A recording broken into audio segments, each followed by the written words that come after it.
మంచి మానవ సంబంధాల మూలాలు సూత్రాలు మొత్తం చెప్పాలి. చెప్పకపోతే ఎలా ఉంటుందంటే, మేము చదువుకునేటప్పుడు మా టీచర్లు కొంతమంది, మెడికల్ టీచర్లు కొంతమంది, మీరు సెపరేట్ మూసలోంచి తయారైనారా, మీరు జనంతో ఎట్లా పడితే అట్టు కలవకూడదు, డిగ్నిటీ మెయింటైన్ చేయాలని చెప్పేవాళ్ళు. మేము ఇట్లా అర్థం చేసుకొని చచ్చాం. డిగ్నిటీ అంటే బిర్ర బిగుసుకొని తిరగాల, ఎవడు పలకరించినా పలకకూడదు అట్లా అనుకున్నాం మేము. అట్లే నీలుక్కొని చచ్చాం. 5.5 సంవత్సరాలు నీలుక్కొని తిరిగినాం. బయటికి పోయిన తర్వాత జనంతో ఎట్లా మాట్లాడాలో తెలియదు. కానీ మా దగ్గర చేరతారు కొంతమంది పిల్లలు, ఇంటరు ఫెయిల్ అయ్యి 10th ఫెయిల్ అయ్యి వైద్యం నేర్చుకుంటాం సార్ అని చేరతారు. 4-5 ఏళ్ళు ఉంటారు మాతో. మేము జీవితంలోకి వెళ్ళిన తర్వాత మంచి మానవ సంబంధాలు విలువలు అర్థమైంది, జనంతో ఎట్లా మాట్లాడాలో అర్థమైంది. ఇదంతా వాళ్ళు చూసి నేర్చుకుంటారు. ఒక గ్రామం వెళ్తే ఇట్లా నేర్చుకుని పోయి ప్రాక్టీస్ పెట్టినోడికి ఎక్కువ మంది జనం వస్తారు. అలా బిర్ర బిగుసుకున్న బ్యాచ్ ఉంది చూడు, వాడి దగ్గరికి జనం రారు. ఎందుకంటే జనాన్ని గౌరవించడం చేతగానటువంటి పరిస్థితి. అలా గౌరవించడం చేతకపోతే అలానే ఉంటుంది పరిస్థితి. భార్యను భర్త గౌరవించడం అనేది కూడా, నా భార్య కదా ఏంది గౌరవించేది, నా కొడుకే కదా ఏంది గౌరవించేది అంటారు. నేననేది ఏంటంటే, నీ భార్య కాబట్టే, నీ కొడుకు కాబట్టే నీ గౌరవించాల. ఎవడన్నా కాలు తుక్కిపోయినాడు అనుకోండి, దారిలో సారీ చెప్పలేదని చూస్తాం. చెప్పడు, వెళ్ళిపోయినాడు, వాడు మళ్ళా నీకు కనపడ్డు. నువ్వు పోయి ఎవడి కాళ్ళను దుక్కినా అంతే, చెప్పకుండా వెళ్ళిపోయి మళ్ళీ కనపడేదే ఉండదు, ఎదురుపడేది మళ్ళీ ఉండదు. కానీ నీ ఇంట్లో మనుషులు నీకు రోజు కనపడతారు. కాబట్టి వాళ్ళ ఎడలు నీకు గౌరవంగా లేకపోయేటట్లయితే మీ రిలేషన్షిప్ పాడవుతుంది, మీ సంబంధం దెబ్బతినిపోతుంది. వాడేం పిల్లోడు నా చేతులతో ఎత్తిపించిన జానబెత్తడు నన్ను అంటావు. ఇప్పుడు పిల్లోడు కాదు, అప్పుడు పిల్లవాడు. ఇప్పుడు వాడికి సామాజికంగా చైతన్యం వచ్చి ఎదుగుతున్నటువంటి వాడు. ఎదుగుతున్న పిల్లలకి ఏం తెలుసుకోవాలో నువ్వు నేర్పాల్సిన బాధ్యతలు ఉన్నవాడివి.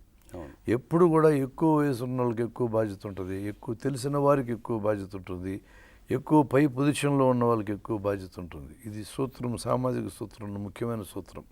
తండ్రికి తల్లికి పిల్లల ఎక్కువ బాధ్యత ఉంటుంది. అందుకని తూలనాడుతూ మాట్లాడడం అనేది, గౌరవహీనంగా మాట్లాడడం అనేది జరగకూడదు. మంచి రిలేషన్స్, మంచి సంబంధాలు ఎక్కడ నిలవాలన్నా స్నేహితులుగా మారడం, మిత్రులుగా మారడం. స్నేహితం కంటే పై లెవెల్ మిత్రత్వం, అలా మారడం చాలా అవసరం. కానీ మనోడు కదా అని గౌరవహీనంగా ప్రవర్తించడం తప్పది. ఏజ్ని బట్టి కాకుండా, ఏజ్ నిమిత్తం లేకుండా ఒకరికొకరికి గౌరవం ఇచ్చిపుచ్చుకోవడం అంతే కదా. ఇప్పుడు కలెక్టర్లు వస్తున్నారు, చిన్న ఏజే కదా. వాళ్ళ దగ్గర క్లర్కులు చాలా పెద్ద ఏజే కదా. సారాన్ని గౌరవించి మాట్లాడుతున్నారు కదా. అయితే ఇది నటనగా ఉండకూడదు అనేది నా అభిప్రాయం. ఎందుకంటే నటన ఎక్కువసేపు మనం మెయింటైన్ చేయలేం. ఇప్పుడు కోర్టులో సత్యం చెప్పేటోడు గొడవ లేదు, చూసింది చెప్తారు. ఎన్నిసార్లు అడిగినా అదే చెప్తారు. అసత్యం చెప్పేప్పుడు చాలా జ్ఞాపక శక్తి ఉండాలి. ఒకసారి అసత్యం చెప్తే మళ్ళీ అదే చెప్తూ ఉండాలి. కాబట్టి అసత్యం చెప్పేవాడికి ఎట్ట కష్టమో, గౌరవాన్ని నటించేవాడికి కష్టం. గౌరవం సహజంగా చూపించేవాడికి ఏమాత్రం కష్టం అనేది ఉండదు. సహానుభూతి, ఈ ఎంపతి, సింపతి అని ఉంటుంది. వాటిని కాస్త వివరిస్తారా? సానుభూతి, సహానుభూతి. సానుభూతి అంటే సింపతి, సహానుభూతి అంటే ఎంపతి. సానుభూతి చూపడం చాలామంది చేస్తూ అయ్యో పాపం అంటారు. ఇటువంటి సానుభూతి ఏం ప్రయోజనం కలిగించదు. సహానుభూతి అలాంటిది కాదు. నీకు నేనేం చేయగలను, అది సహానుభూతి అంటే. నువ్వు బాధలో ఉన్నావని నాకు అర్థమైంది. అయ్యో పాపం అంటం ద్వారా నీకు జరిగే ఉపయోగం ఏం లేదు. నీ బాధకు కారణం ఏందో గమనించి ఒక స్నేహితుడిగా నేను నీకేం చేయగలను అనేది చూపటం అనేదాన్ని సహానుభూతి అంటాం. సహానుభూతి అంటే ఉన్న విస్తృతార్థం ఏంటంటే, నీ దృష్టితో నేను చూడగలగడం. అసలు ఇది కుటుంబం లెవెల్లో భార్యాభర్తల మధ్య, పిల్లల తల్లిదండ్రుల మధ్య అద్భుతంగా పనిచేస్తాయి. అటు చూడరు. అసలు ఒక తల్లి ఏమంటుంది, పిల్లోడు సైకిల్ వేసుకొని బడికి పోతూ ఉంటే ఇంట్లోంచి అరుస్తుంది, రే జాగ్రత్తగా అని అరుస్తుంది.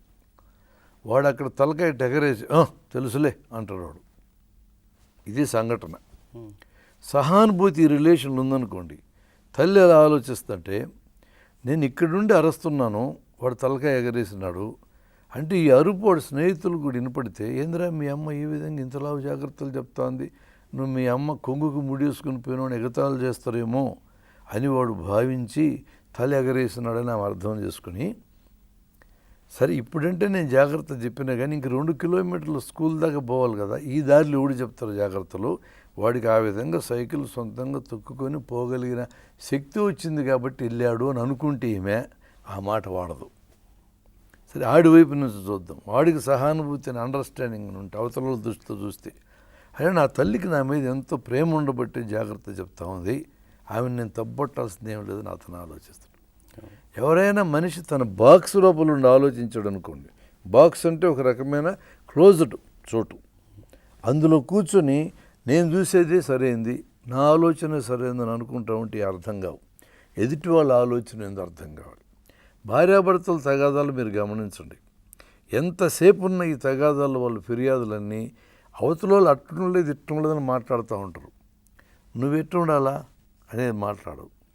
వాళ్ళు మారాలా, వాళ్ళు బంధువులను పట్టుకొస్తారు, ఆయన స్నేహితులను పట్టుకొస్తారు అని ఏమి కంప్లైంట్ చేస్తాయి. అతనికి అట్టాడు కంప్లైంట్లు ఇన్ని ఉంటాయి. కంప్లైంట్లు లేకుండా ఎవరు ఉండరు. ఆ విధంగా మాట్లాడడం ద్వారా ప్రయోజనం లేదు. ఒకసారి అతని దృష్టితో నువ్వు చూడు, ఈమె దృష్టితో నువ్వు చూడు. అరే, నువ్వు ఆఫీస్కి పోయి 8 గంటలు పడి ఉండి మళ్ళీ స్నేహితులతో 4 గంటలు వీధులన్నీ తిరుగుతూ ఉంటే ఒంటరిగా ఇంట్లో ఉండాలి నీ భార్య అని అతను ఆలోచిస్తే ఈ తిరుగుడు అతను తిరగడు, నేరుగా ఇంటికి వస్తాడు.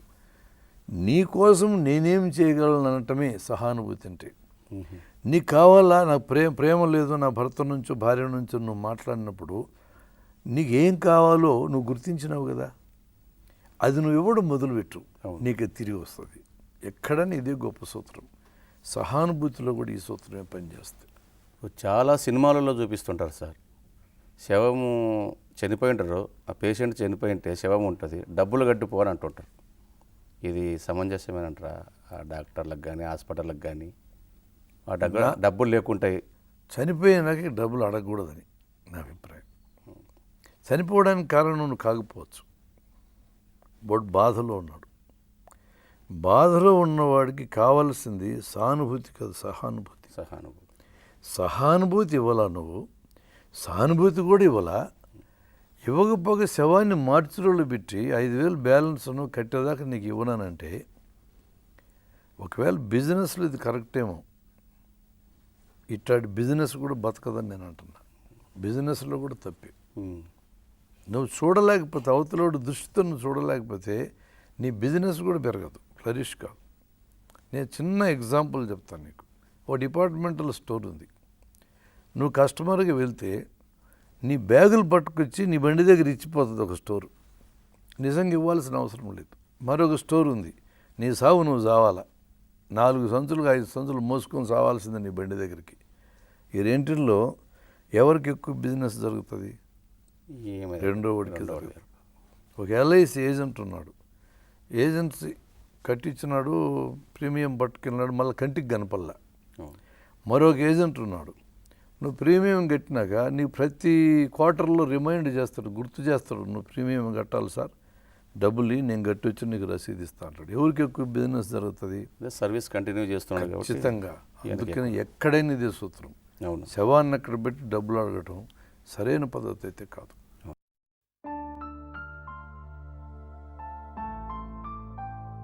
పట్టణాలు, పల్లెలు, పెద్ద డాక్టర్లు నగరాల్లో పట్టణాల్లో ఉంటే RMPలు, PMPలు గ్రామాల్లో ఉన్నారు. నమ్మకం. సామాజిక వైద్యునికి నిజాయితీ చాలా ముఖ్యం. జనాలకి నమ్మకం ఏర్పడడం అవసరం. రోగి, వైద్యుడు, గౌరవం.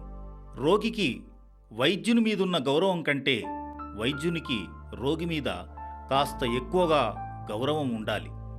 వైద్యం కేవలం వ్యాపారం కాకూడదు. సహానుభూతి ముఖ్యం. సహానుభూతి. అరే, చాలా పేదవాడు పాపం. సానుభూతి.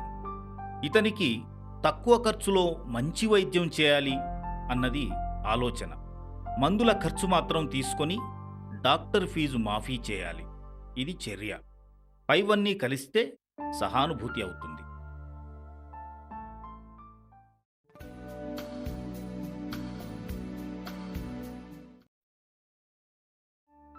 మంచి మానవ సంబంధాలు, మూలాలు, సూత్రాలు, 2వ భాగం. నమస్కారం అండి డాక్టర్ బ్రహ్మారెడ్డి గారు. తర్వాత మనిషికి ఆశ అనేది ఉండాలంటారు. ఆశ ఉంటేనే ఏదైనా సాధిస్తాం అనేది ఒకటి ఉంది. అంటే ఆశ అంటే ఏంది? వేటి మీద ఆశ ఉండాల? ఆశ అనేది చాలా ప్రాథమికమైన మానవ జీవిత సూత్రం ఇది. ఆశ అంటే అంత సంపాదించుకుని పోగేసుకుని నా కింద వేసుకొని కూర్చుందాం అనేది ఆ అర్థం కాదు అది. హోప్ అని ఇంగ్లీష్లో మాట్లాడేది మంచి జరుగుతుంది అనే ఆశ, ఇతరులకు కూడా మేలు జరగద్దని ఆశ, నేను జీవితంలో పైకి రాగలనని ఆశ. పాజిటివ్ దృక్పథం అది. పాజిటివ్ నెగిటివ్ 2 రకాల దృక్పథం ఉంటుంది మనిషికి ఎప్పుడైనా. ఈ జేబులో 100, ఆ జేబులో 100 రూపాయలు పెట్టుకుని బజారు పోతే జేబు దొంగ ఒక జేబుని కత్తిరించినాడు, 100 పోయినాయి. వాడికి రెండో జేబులో కూడా 100 పెట్టుకున్నాడు, తెలియదు, అందుకని ఒక జేబే కత్తిరించినాడు. 100 రూపాయలు పోయినాయని ఆడవడం నెగిటివ్, ప్రతికూల దృక్పథం. 100 మిగిలినాయి, నా పని జరగద్దులే అంటాం అనుకూల దృక్పథం, పాజిటివ్ దృక్పథం. మనిషికి పాజిటివ్ దృక్పథం అనేది ఉండాలి. ఆశ అనేది పాజిటివ్ దృక్పథంలో భాగం. ఒక పేషెంట్కి ఆపరేషన్ చేశాడు డాక్టర్. పొట్టకోసి చూసిన తర్వాత లోపల క్షయ జబ్బు ఉంది, టీబీ జబ్బు ఉంది.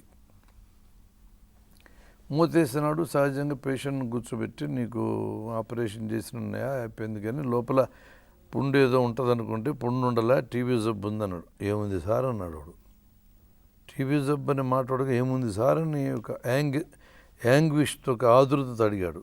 డాక్టర్కి అన్న అనుమానం వచ్చింది. ఆదురత అడుగుతున్నాడు, టీబీ అంటే భయంలాగుంది ఇతనికి అనుకున్నాడు. అయితే మాట జారాడు కదా, చెప్పక తప్పదు ఆయన. లోపల నీకు టీబీ జబ్బు ఉందని చెప్పినానయ్యా నేను, భయపడగాకు, టీబీ జబ్బు ఇప్పుడే పెద్ద సమస్య కాదులే, మందులు వాడితే బాగవుతుంది అన్నాడు డాక్టర్. టీబీ జబ్బు సారు, ఇంకేం బతుకుతాను నేను అన్నాడు. టీబీ జబ్బు అనే మాటకి అంత భయం ఉంది సమాజంలో. టీబీ జబ్బు సార్, నేను ఇంకేం బతుకుతా అన్నాడు. అతను గాయం అనిపోయింది, మామూలుగా తింటున్నాడు, మామూలుగానే ఉన్నాడు, నెలకల్లా చచ్చిపోయాడు. ఆ పేషెంట్కి ఆశ చచ్చిపోయింది. ఆశ చావటంతోనే మనిషి చచ్చిపోతాడు. అవును. అందుకనే ఎంత డిప్రెసింగ్ అండి, మనిషికి శరీరంలో కెమికల్స్ కూడా మారిపోతాయి. ఆశ పోగానే కెమికల్స్ మారిపోతాయి. నర్వస్ సిస్టంలో సింపథెటిక్ నర్వస్ సిస్టమ్స్ అని ఉంటాయి. ఈ సిస్టమ్స్లో మార్పులు వస్తాయి ఆశ తగ్గిపోయిన తర్వాత. అందుకనే మనిషికి సహజ సిద్ధమైంది ఆశ ఉండడం. గోదావరిలో కొట్టుకుపోయాడు కూడా గడ్డిపూస దొరికిన పట్టుకుంటారు. అట్నే చచ్చిపోయినా చూస్తే చేతిలో గడ్డిపూస ఉంటుంది. ఏదో గడ్డిపూస పట్టుకుని దరిద్రుడు అనుకుంటాం. బతకాలనే ఆశ గడ్డిపూసనైనా పట్టుకుంటాడు చేసింది. ఎవడైనా సొంతంగా తనంతరం తను సావాలంటే కూడా సావలేడు. నువ్వు ముక్కు మూసుకో, నోరు మూసుకో, కాసేపటికి మెదడుకి రక్తం సప్లై తగ్గిపోయి చెయ్యి వదిలేస్తావు, మళ్ళీ గాలి పీలుస్తావు.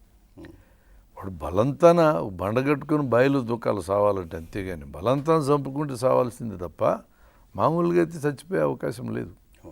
ఆశ అనేది అంత బలమైంది, మనిషిని నడిపించింది. అది అంత ఒకరికొరి మధ్య సంబంధాలు బాగుండాలంటే కొన్ని సర్దుబాట్లు ఉండాలా అని అంటారు చాలామంది. ఇట్లా సర్దుబాట్లు అవసరమా? సర్దుబాట్లు అనేదాన్ని ఇంగ్లీష్లో అడ్జస్ట్మెంట్ అంటాం. దీని ఫ్రెండ్ ఇంకో పదం ఉంది, రాజీ. రాజీ అంటే కాంప్రమైజ్. రాజీలు అంటే ఒకరు తగ్గాల, రెండో వాళ్ళు తగ్గరు. సర్దుబాటు అంటే ఇద్దరు అడ్జస్ట్ అవుతారు. ఒకరు కొంచెం తగ్గుతారు. ఇద్దరూ ఎంతో కొంత తగ్గిన చోట్ల వచ్చే సర్దుబాటు మనిషిని నిలబెడుతుంది. భార్యాభర్తలు కానీ, పిల్లలు కానీ, పేషెంట్ రోగులు కానీ, పేషెంట్ డాక్టర్లు కానీ, ఎవరైనా కానీ ఇద్దరి మధ్య వచ్చేది ఖచ్చితంగా నిలబెడుతుంది సంబంధాన్ని. ఒకరు ఎల్లప్పుడూ తగ్గుతూ ఒకరు మాత్రమే డామినేట్ చేస్తూ ఉన్న సందర్భాలు ఈ రిలేషన్షిప్ దెబ్బతింటుంది. దీని పేరు బానిసత్వం. ఈ సంబంధం పేరు సమానత్వం కాదు. దెబ్బతింటుంది అలాంటి రిలేషన్షిప్.